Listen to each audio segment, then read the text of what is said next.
No. So Jesse just picked up a can of fizzy water. Let me just read this review to you that we had, because you do like eating food and opening cans and doing sound effects. So I do. Was this going to be a 1-star review? No, it's a 5-star review. And the name is No Mo ASMR. and the heading of the review is The Sounds of Eating.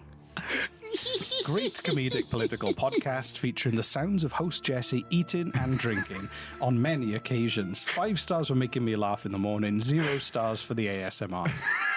So, if you're going to open that can, do it. Don't. I'm going to edit this out. Going to edit this out. Are you really? I don't think you are, Reese.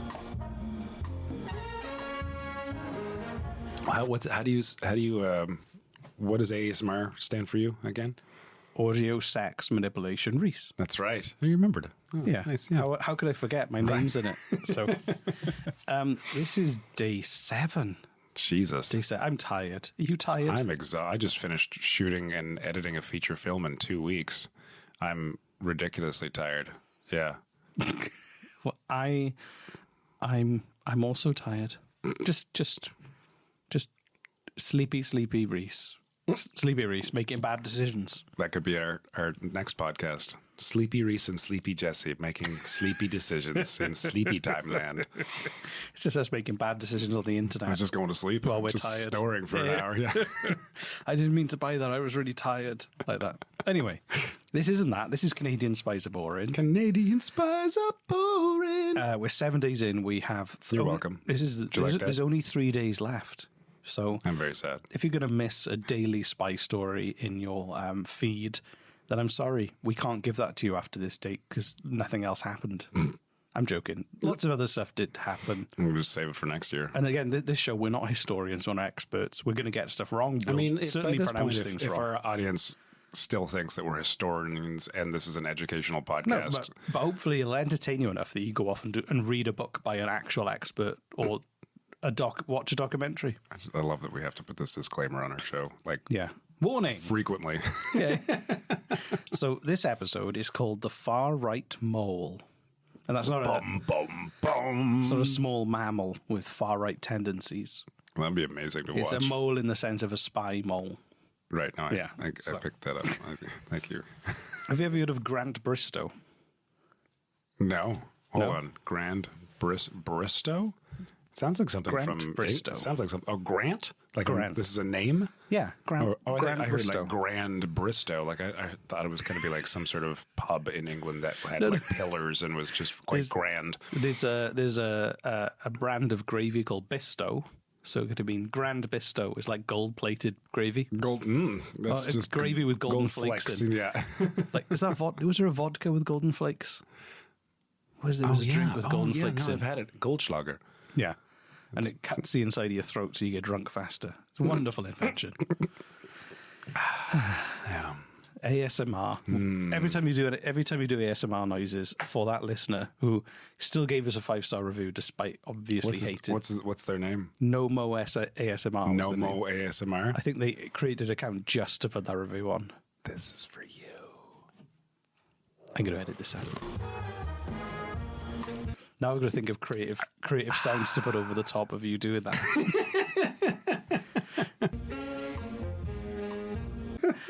Grant Bristow began his career as a private investigator, so he was... You know what it is? You don't care about Grant, do you? I don't. So do you know, I figured it out. For Nomo ASMR, thank you for making an account. Thank you for giving us a 5-star review. But I think I've got it. So you gotta like when dealing with clients, clients often don't really know what they want, so they don't know how to articulate it. So you kind of have to guess for them. And I'm guessing Nomo ASMR. It's not that they don't want me to do ASMR on drinking beverages and coffee. They want different ASMR. I'm gonna have to bring in like a steak. No, I think some cheese bread and like maybe some like gravy, and you can hear the sounds of the gravy over top of the steak, and then chewing the steak.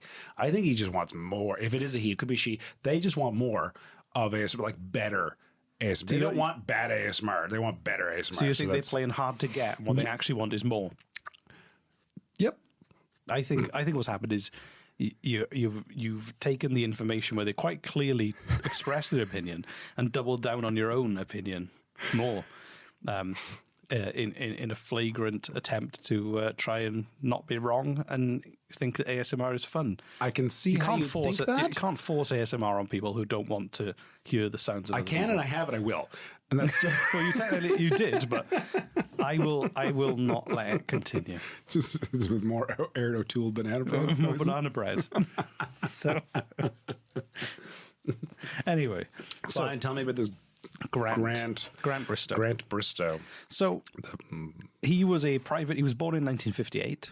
He was a private investigator. He's still alive. He was a private investigator. Okay. And he was working in Toronto in the early to mid 80s as a private investigator, which again sounds like a great TV show. And he was really good at covert infiltrations and intelligence gathering as a private. You go like, hey, I think my husband's cheating on me. I'll go undercover in the country club. Your husband is cheating on you. It's with the lady who I don't know runs the marketing for the country club. And there you go. And he would have dressed in like golf gear and done a few rounds to find that information out. That's just a case I made up. I like it. Yeah. If you had to infiltrate somewhere, what would you like to infiltrate to find information from? Air Force One. I just want to see what kind of food they have on there. Happy Meals. Just Happy Meals. With toys from the mid-90s. They've got a warehouse full of them. So Does that mean the Happy Meals are that old? Like they've just been sitting in Air Force One for... No, just the toys. They don't. The president doesn't want new toys. He wants old toys from the 80s and the 90s. They don't make anymore. I used to have a French fries that transformed into a robot. They don't do those. Anyway, we're talking about Spies. Our new podcast, Happy Meals, the discontinued Happy Meals that we miss. Anyway, so in 1986, he started to work with CSIS, which is the Canadian spy agency. Yep. And he was hired to perform security work at their embassy, which was the target of lots of demonstrations. He was hired to work at the South African embassy, which was the target of demonstrations because of the apartheid policy. So what policy? Apartheid. Oh, right. Of course. That thing. Yeah. What is it? You have no idea. Jesus Christ, Jesse. What? What's an apartheid? The apartheid system was basically a fundamentally... You know how this show works. Have you heard of South Africa, the nation? Yes. Nelson Mandela? Mm-hmm. Yeah, he overcame apartheid to allow everyone in South Africa to live in an equal nation. So what happened was South Africa was built structurally to be racist, where white people were in charge and black people couldn't be in charge. I mean, that's pretty much everywhere for hundreds of years. Yeah, but it was still prevalent right up to the 90s. Oh, wow. So essentially it was like the Deep South pre-Civil War, where it was enshrined in law, essentially, that they were like, white people had different rules from black people. Wow. So as you can imagine, in Ottawa, there were a lot of protests at their embassy. So, right. Okay. So Grant Bristow was hired by the South African embassy to basically provide security to stop the protesters. Okay. To stop the protesters? Well, to protect the embassy against the protesters. So he then was actually approached by the by embassy officials, the South African embassy officials, and was asked to gather intelligence by them on anti-apartheid demonstrators individually. So the South African embassy was like, who are these people? Why are they coming here? Where do they live? What do they eat? Okay. Those kind of things. Just because they wanted to try and undermine them and stop them from coming back. But he was opposed to it because a foreign government was essentially asking him to spy on Canadians. And he was a Canadian. So instead, he went to CSIS and told them. Wow. And that's how they recruited him. Oh, cool. Because they were like, this is a trustworthy fella. That's exactly what they said. Yeah. Here's a shiny apple. Come and work for us at CSIS. So he didn't actually work for them. He was more of like a freelance kind of. It was kind of a freelance. And he worked for apples. I mean, yeah. Don't just pay me with fruit. That's fine. So the Canadian government then expelled one of the African officials and prohibited them from re-entry to Canada and designated them a persona non grata. What does that mean? I think it's a tasty meal. That's what it sounds like to me. It sounds like more ASMR. Latin for person not welcome. Person not welcome at the dinner table? The person not welcome to Canada. Persona non grata. No. It's a very fancy name for get the fuck out of here. Yeah. So but this is the interesting thing. So oh, thank God. I can't I'm kind of in shock that you didn't know what apartheid was, but I don't know, man. I don't know. Anyway. Are you really in shock? I'm sure we'll get some reviews from this. Have you ever left North America? I haven't left my bedroom. This is the first time in like a month I've gone outside. You're missing out on quite a lot. Really? Yeah. Have you seen a giraffe? I've heard of them. Yeah. They sound delicious. They're really good. Yeah. They're tasty. They're pretty good. Especially in a hot dog. So... Did you say especially in a Hot Pocket? No, in a hot Giraffe dog. flavored Hot Pockets? I'd have one of those. Just saying. I'd give that a shot. Giraffe madras flavor. Madras is a kind of curry. Oh. Listener, would you try a giraffe Hot Pocket? You know you would. Giraffe madras. Spicy giraffe. Spicy giraffe Hot Pocket. Yeah. And Hot Pocket, if you're listening, you're welcome. Yeah. You could have that one for free. We just want credit in the form of both Reese and our faces on the Hot Pocket box. With no explanation whatsoever. Just like spicy giraffe Hot Pocket, and there's Reese and Jesse's faces on the box for no reason. So yeah. Back to the learning. Back to the learning. Back to the reason we're here. Right. So Grant was kind of Grant was persona non gratis? No. The person who the South African government official he reported as one of spying Canadians. That makes way more sense. Yeah, there we go. Yeah, he's in the room. Physically. So, there's a lot of controversy over whether Grant Bristow was undercover the whole time for CSIS, or whether he actually used that as an opportunity to promote far right activities in Canada. What? And I was looking at it, and there's a lot of speculation and a lot of although he denies it, some of the actions were taking the role a bit too far, if you know what I mean. He was in terms of going undercover, he became a bit of a method actor, if you see what I mean. I don't. Can you give me some examples? Ever seen the film Donnie Brasco? Oh God, a long time ago. Well, you know when someone goes undercover and they become so entrenched in the role and the part that they start doing things that everyone else is doing around them. So even though they're undercover. So what was he doing?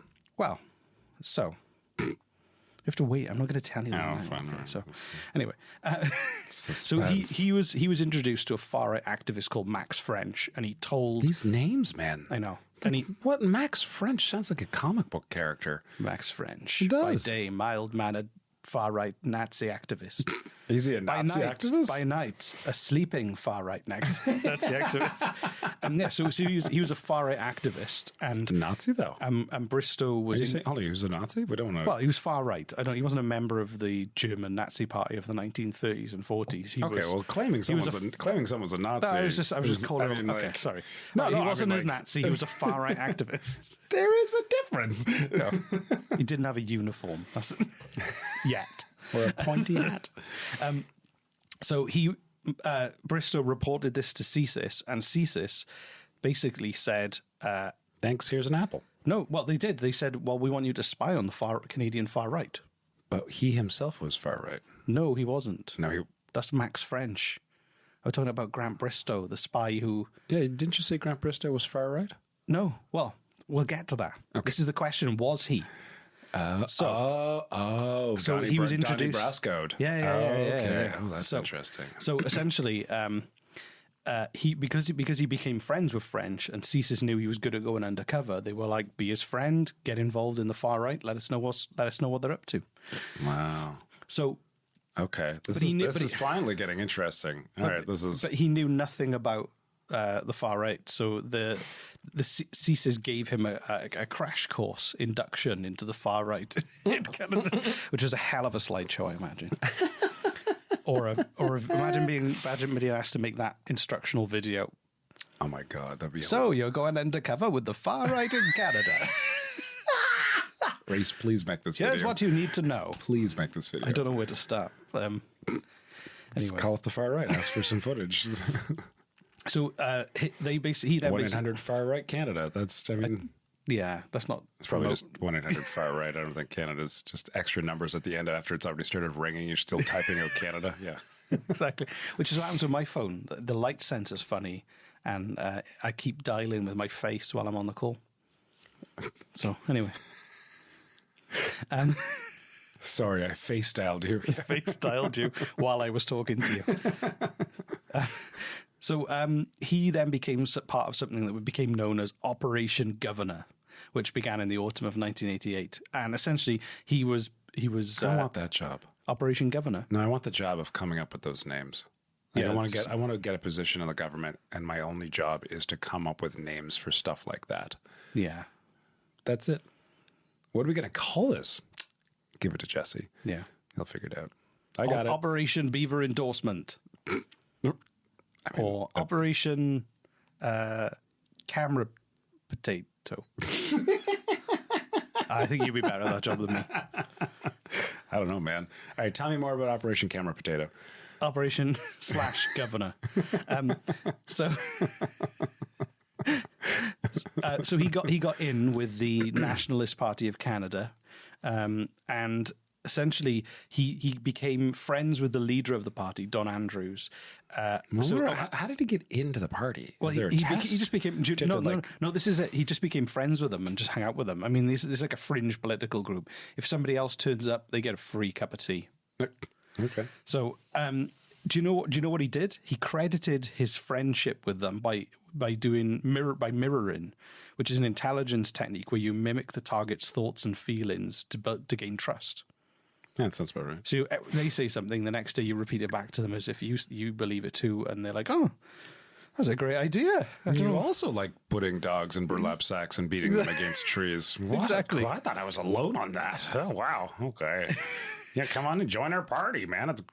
And then it went deeper. So then he got invited to attend a welcome home. And then he went deeper. Well, he attended a welcome home party for Wolfgang Droege, who was a U.S. These names are amazing. He was returning Wolfgang Droege, who was a far right activist who was returning from a U.S. wizard. Well, he was returning from a U.S. prison after serving time for cocaine trafficking and a weapons charge, and they threw him a welcome home party. Because he has all the coke. He knows where it is. He's a German-born Canadian, a white supremacist, a neo-Nazi, and founding leader of the Heritage Front. Oh my God! So Droege helped. What's the Heritage Front? Although I can guess. Heritage Front is a far-right organization. We'll get to that. We'll get to that. So Droege, I'm always jumping ahead of. So jumping ahead of you. Droege sounds like he's like an evil wizard. No, he's not afraid of anything. Like he helped. He basically helped. He created Operation Red Dog.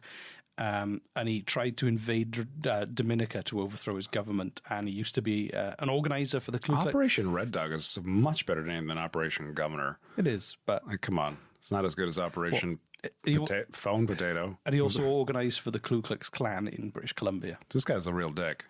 Yeah, he's up there so with dicks. Some of the biggest. Oh, some of the big dicks. Some of the worst dicks. There you go. There we go. That's better.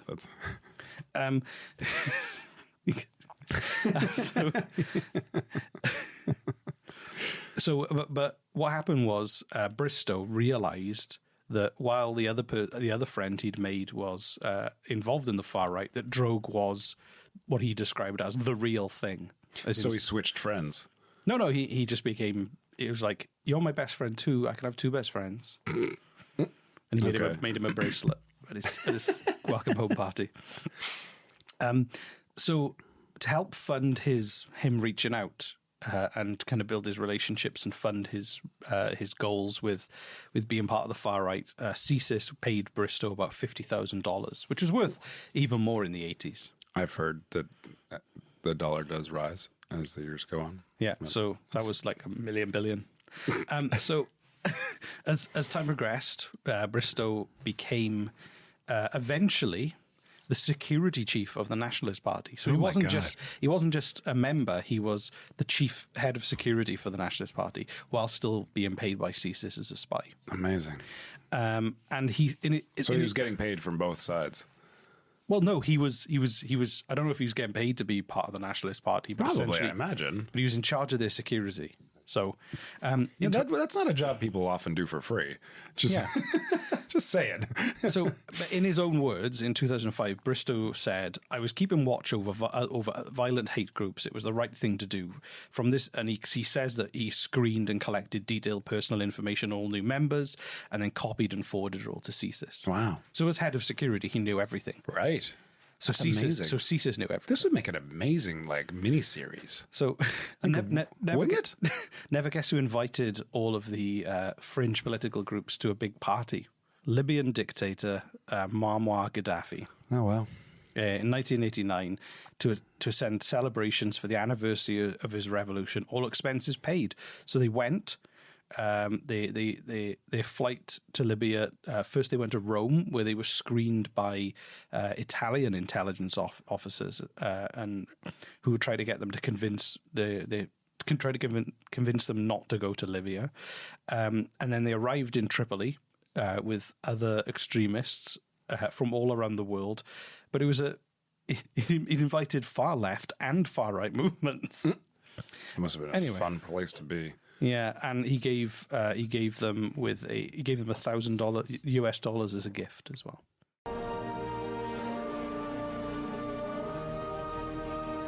What's that coming down the driveway, Reese? It's me with a fresh delivery from the ad man. Come smell it. I will come smell it. I love how your ads smell. Oh, golly, it's fresh. Yeah, stuff it in my face. Fresh ads. Smack me in the face with it. Oh, yeah, just the way I like it. Ads.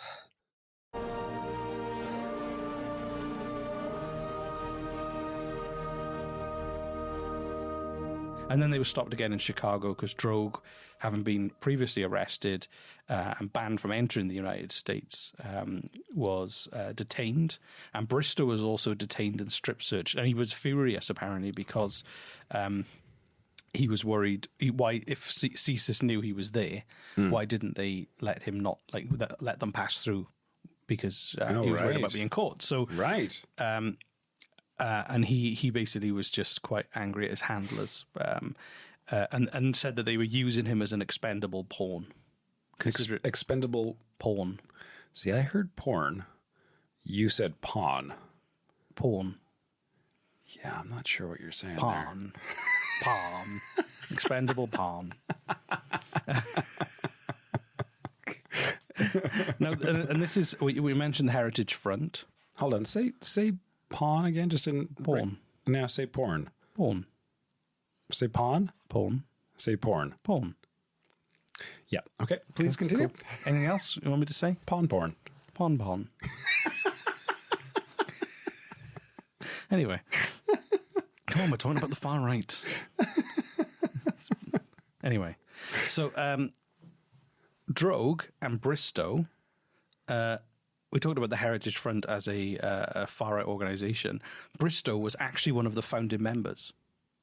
Oh, wow. So he'd been feeding all this information to CSIS. All this had been going on, but he was actually, because he was at the centre role, he became so involved, he helped them found a new organisation altogether. Do you think that any of this bled into his psyche? Do you think he actually started believing any of this shit? Well, but this wasn't long after he'd felt like they were treating him like he was expendable. Oh. So I don't know. So at some point he's like, fuck you, CSIS. But obviously, the thing is, a lot of this information is still classified. CSIS haven't shared their side of the story.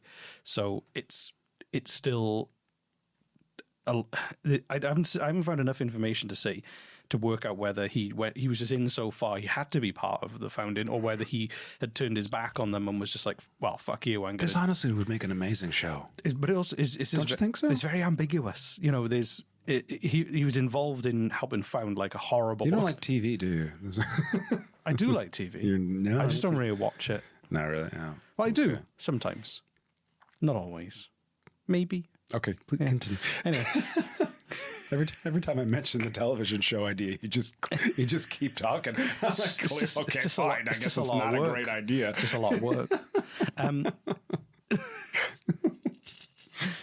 So Bristow claims that he was using the confidence of Drogue to convince him not to perform illegal and violent acts. And as the front began to grow, Bristow was still giving information to CSIS. One included of an eco-terrorism plot against North American agriculture being promoted by the American Aryan Nation. Wow. So they're going to do some kind of eco-terror plot to destroy American agriculture. It sounds like a Bond villain thing. I mean, it really, yeah. What would the name of that Bond villain be? Drogue. No, you have to have like a Bond villain name. Baron. Like Mr. Teeth or something, or maybe not Mr. Teeth. Baron von Payne. And Baron von Payne. It's not spelt like the word pain. It's a play on how it sounds.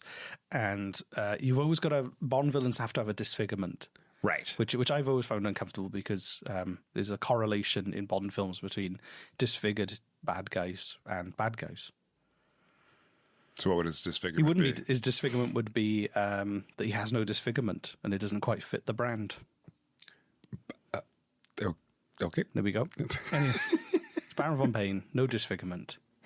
But he does have a really big gun. And he dresses nicely. He's immaculately dressed, but, yes. He's got a shit car. Okay, so there it is. Yeah, there had to be something. It's just a K car.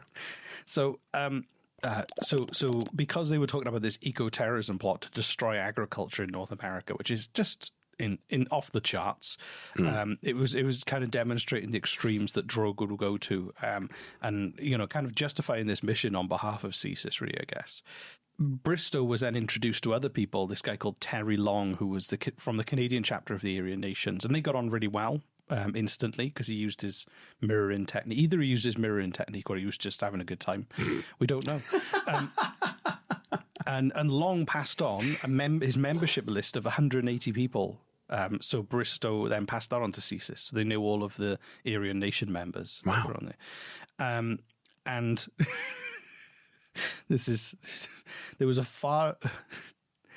He went with Drogue and some other people to a far-right symposium in Germany. Okay. And he went to security, he videoed and photo documented the conference and what was happening there and who was talking, and then passed all that on to CSIS as well. Amazing. The conference was raided by German police. Was raided? Raided by German police, yeah. So was the German police aware of his position? No, they escaped. It says here. Oh, so cool. They escaped because maybe they would have blown the lid off it all if they did find out. So, and it just keeps going. He went to an Aryan Nation compound in Idaho to help kind of find out which Canadians were there. And basically, he kind of demonstrated how interconnected the American far right and the Canadian far right were. They basically were kind of, there was no border really between their movements. And then, hate knows no bounds. Yeah, you can't put a border in hate. Anyway. Can't put passport control on hate. Hate brings people together. But then, on August the 12th, 1994, I was 10 years old. Thank you for that. Yeah. Well, I was 9, getting ready for my 10th birthday. Exciting. Probably asked for like a Ninja Turtle or something. Bristow was contacted by the Toronto Sun reporter, Bill Dunphy, who informed him he was about to go to press with a story about Bristow being a CSIS agent and exposing his far-right activity. Who was this? This was a reporter who'd found out, who'd basically sleuthed or been tipped off on the story. Was he a far-right reporter? No, he worked for the Toronto... Is the Toronto Sun a far-right newspaper? I'm trying to think. It might be. I know what the Toronto Sun is, and I don't think it is. Oh, it isn't? Okay. No. I know. So that's just shitty. Like, why would you do that? Because he's a reporter, and this is the CSIS. This is a spy agency spying on Canadians. So it was a big story. I mean, understandably, they were going to try and destroy all agriculture in North America, but it's newsworthy. Yeah, but So what happened was, because of the violent tendencies of his former target / friends, Bristow asked for it not to be published, but he insisted and went to press 2 days later. He's like, I don't give a shit if you get murdered by Nazis. Do it. Wow. I'm going to do it. This is going to make my career. What a dick. I know. Yeah. Imagine my LinkedIn if I do this. You might be dead, but, So what happened? but I'll get 13 likes. So he realized he had to get himself out of Toronto and his family, and he asked CSIS to hide him. He was first moved to Jasper, Jasper's in Alberta, yeah. And then more detailed plans, and eventually he was resettled in Alberta. But then he returned to Toronto in 1995 for a funeral, and was caught by the media, and they took photos of him. Fuck the media. Yeah. God damn. So the CSIS crisis team had to have a meeting to deal with the Toronto Star reporters' questions. Reporters are such intense assholes, man. Like, they're just... And they published the identities and photos of Bristow and his wife. So they decided just to return home and hope for the best. And he hasn't been retaliated on yet, but he's kind of trying to let go of his past, apparently. And he published a book about it and everything. So a watchdog report on it said that Bristow's actions kind of tested the limits of what was acceptable as an undercover agent, because he was so Donnie Brasco'd. Right. And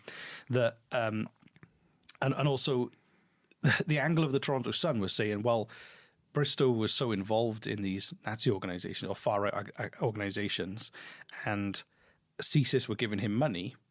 So CSIS were funding neo-Nazi. That was the kind of angle they were going for. Of course, that's the angle they're going but for. He didn't work for them. He was being paid as a freelance spy to do it. So God, I hate reporters, man. yeah, They're not reporters. Reporters aren't so bad. I hate... What's the word? Like the evil fucking reporters. The ones that, like... There's a name for it. Not propaganda. They're the they are the paparazzi.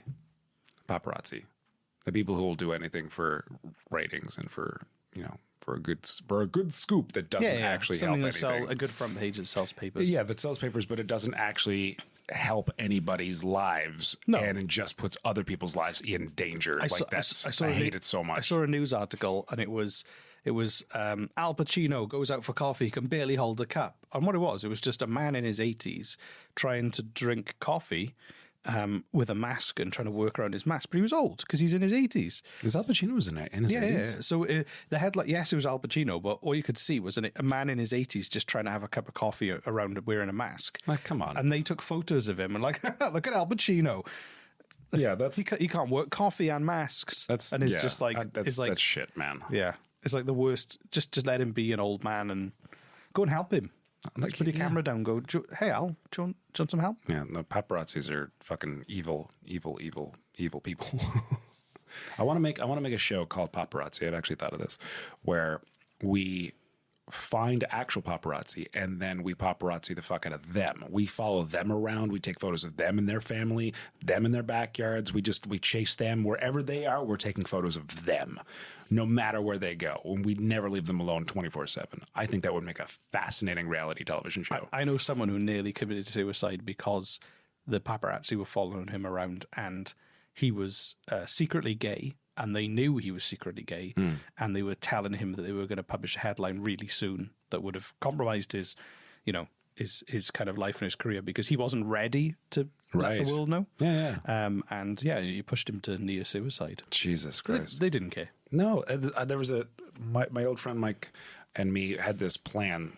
If we were ever become, this is when we were kids, of course, we're like, we're going to become famous someday. And if the paparazzi ever comes at us, like, how to deal and you ended up with this podcast. Yeah, exactly. Thank you. Yeah, life dream complete, accomplished. Da, da, da, da.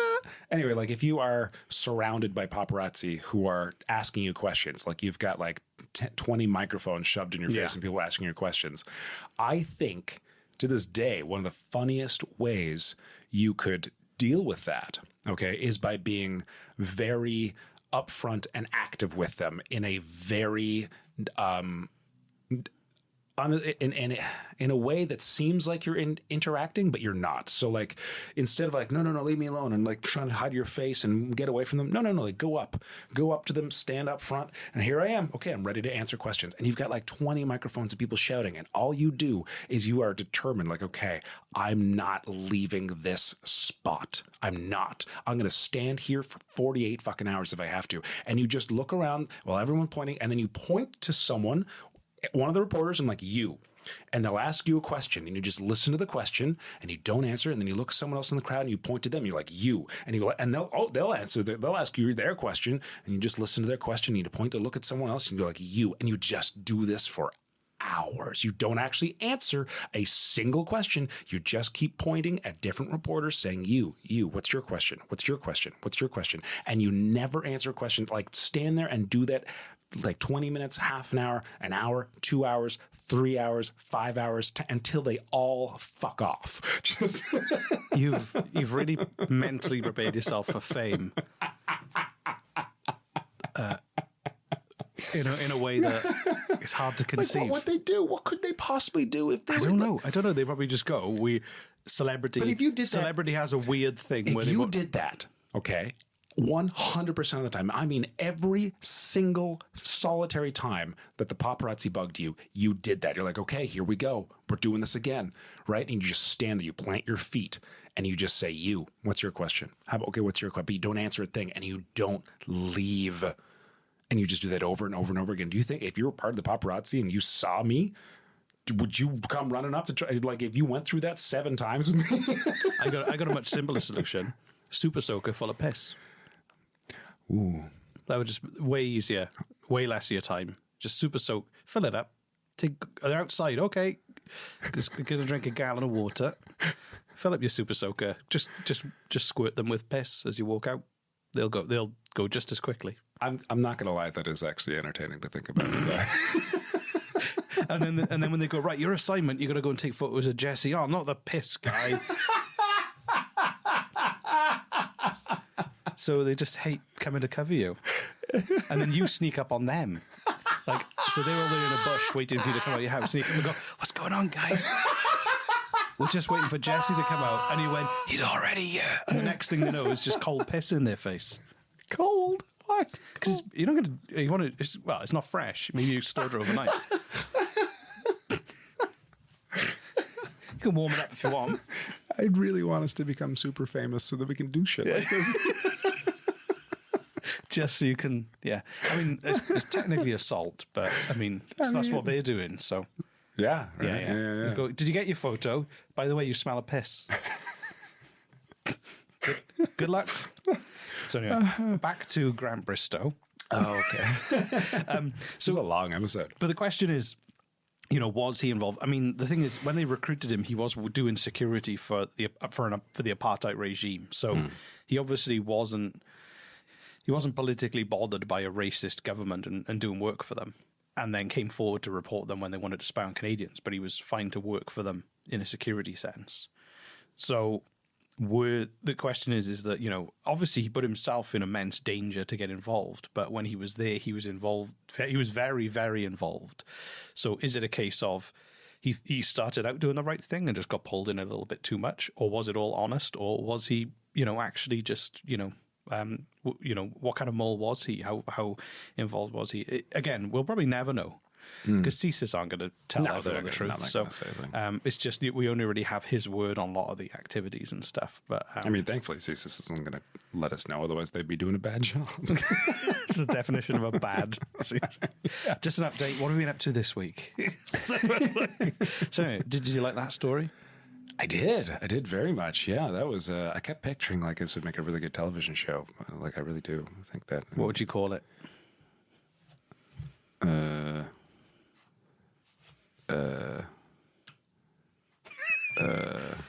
Yeah, you're fizzling with creativity around this idea. No, I don't know. I don't know. Plastic Nazi. Plastic Nazi. Oh, that's actually. Thank you. Yep, that's good. Yeah, I'll go with that. You do the operation names. I'll do the titles of TV shows. That sounds good. Yeah. Anyway, right, I'm going to go and piss in a super soaker and wait for the press to arrive. I'll let you know when they're here. Imagine if Trudeau did that one of his press conferences. It comes out of his house. I'm calling an election. And by the way,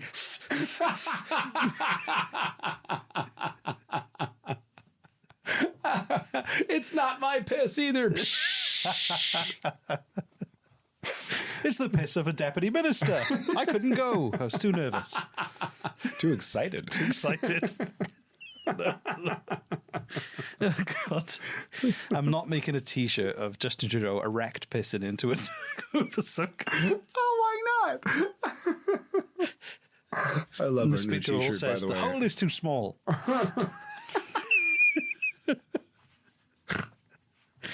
I love our new t-shirt, Seduced by Ottawa, by the way. I want that to become a thing. So do I. Yeah, we should. If That's the next TV show if you're right there. involved in tourism in Ottawa and you want me and Jesse to come and do a Seduced by Ottawa podcast special, we will do it. If you're not involved, we should do a limited series run called Seduced by Ottawa. it's just stories from Ottawa. Well, I just thought it'd be funny. We can go there and be seduced by Ottawa, like try all the food, go to the museums, I think that'd be great. jump on the beds of a hotel. Yes. It's the montage in my head. Ride a bike. I'm on the handlebars. You're riding the bike. This is a long episode. It's a long episode. Bye, everyone. That's it. We're done. See you soon. Bye.